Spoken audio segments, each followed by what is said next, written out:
To friends, ये class 10th की math की एनसीईआरटी बुक है, एक्सरसाइज 5.2 और चैप्टर का नाम है अर्थमेटिक प्रोग्रेशन। इसमें मैं आपको क्वेश्चन 15 वाला सॉल्व करके बताऊंगी। देखिए क्वेश्चन 15 क्या कह रहा है, for what value of n are the nth term of two APs ये एंड ये आर इक्वल। इसमें कह रहा है कि फॉर व्हाट वैल्यू, किस एन पर एन की कौन सी ऐसी वैल्यू है जिसमें ये दोनों एपीज जो है इक्वल हो जाएंगे। यानी कि कहने का मतलब ये है कि इन दोनों एपी सीरीज में एक ऐसी टर्म है, जैसे कि ये फर्स्ट और सेकंड थर्ड टर्म, इसमें भी first second term third term बोला, आगे तक बहुत से नंबर हैं, एन टर्म तक गए हैं। तो इसी एपी सीरीज में वो एक ऐसा नंबर है, ऐसा टर्म है जिस टर्म पर वो वैल्यू जो इसमें होगी वही वैल्यू इसमें भी होगी। ठीक है, तो हमें वो एन की वैल्यू निकालनी है। तो इसमें हम क्या करेंगे, हमें क्या निकालना, एन निकालना है। एन क्या है, टर्म बताता है। एन क्या बता रहा है, टर्म बता रहा है। कौन सी टर्म ये हमें नहीं पता, लेकिन इन दोनों में वो टर्म है जिसमें कि उस टर्म पर वैल्यूज़ जो क्या है इन दोनों एपीज में सेम है। मतलब कि अगर यहाँ पर अगर 100 होगा तो यहाँ पर भी 100 होगा। एक नंबर इसमें कॉमन है इन एपी सीरीज में, लेकिन कौन से टर्म पे है ये हमें नहीं पता, हमें यही निकालना है। तो आप यहाँ देखिए, ये हमारा फर्स्ट एपी है, ये हमारा फर्स्ट एपी। तो इस एपी में हमारा फर्स्ट टर्म क्या है, 63 है। तो ये एपी हमारा पहला एपी है, तो मैं इसमें जो फर्स्ट टर्म है ना उसको ऐसे डिनोट करूँगी A1। A1 क्या बता रहा है मेरा कि ये, इसको मैं ऐसे लिख देती हूँ AP1। ठीक है, फर्स्ट एपी का पहला टर्म है। ठीक है, तो ये क्या दिया हुआ है, 63 दिया हुआ है। ठीक है, और इसमें D कैसे निकलेगा, कॉमन डिफरेंस, या तो मैं इसको ऐसे लिख देती हूँ फर्स्ट एपी। ठीक है, फर्स्ट एपी। तो फर्स्ट एपी में पहला टर्म क्या है, ए को क्या बोलते हैं, फर्स्ट टर्म। ए क्या है हमारा 63। ठीक है, और डी क्या है, डी भी हम निकाल सकते हैं 65 में से, जस्ट सेकंड में से फर्स्ट टर्म को माइनस कर दिया, सेकंड टर्म 65 है और हमारा फर्स्ट टर्म क्या है 63, तो 2 आ गया। अब उसी तरह से आप सेकंड वाला एपी देख लीजिए, सेकंड एपी।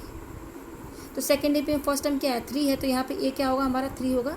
ठीक है, और कॉमन डिफरेंस क्या होगा, जस्ट सेकंड टर्म में से फर्स्ट टर्म यानी कि 10 में से 3 माइनस कर, जैसे इसमें आपने किया यही तरीका भी ये निकालने का। ये क्या आ रहा है हमारा 7 आ रहा है। ठीक है, तो देखिए ये एपी सीरीज nth टर्म तक गई है, ये भी nth टर्म तक गई है। ठीक है, आगे तक गई है nth टर्म तक। तो फॉर्मूला हमारा क्या बनेगा, En equal to A plus n minus 1D, यही बनेगा।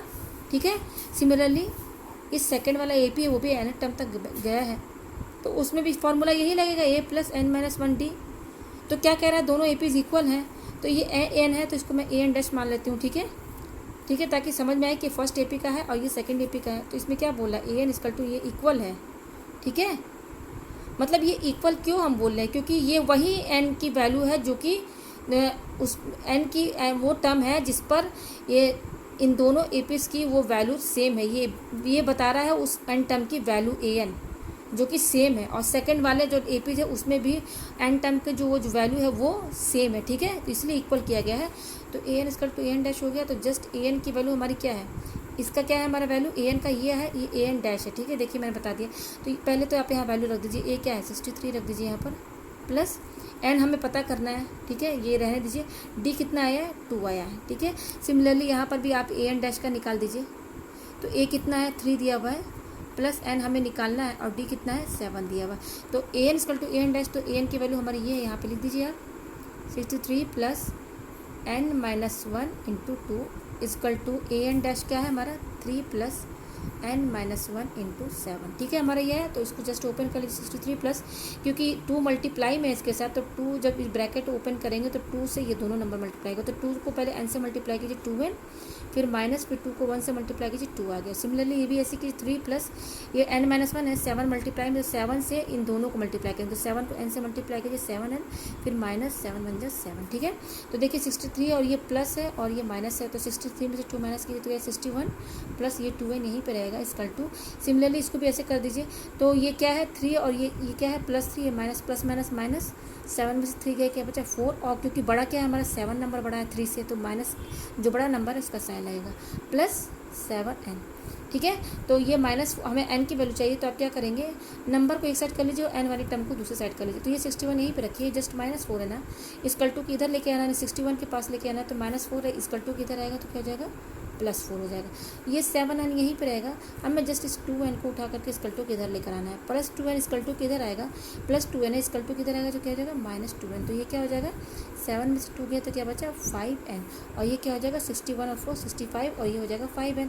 हमें n की वैल्यू चाहिए, इसके साथ 5 के मल्टीप्लाई में है, तो n की वैल्यू कैसे निकलेगी, जस्ट ये 5 इसके इक्वल टू किधर लेकर आएंगे, इक्वल टू किधर लेकर आएंगे 5, तो क्या हो जाएगा जस्ट डिवाइड में हो जाएगा, क्या हो जाएगा डिवाइड में हो जाएगा।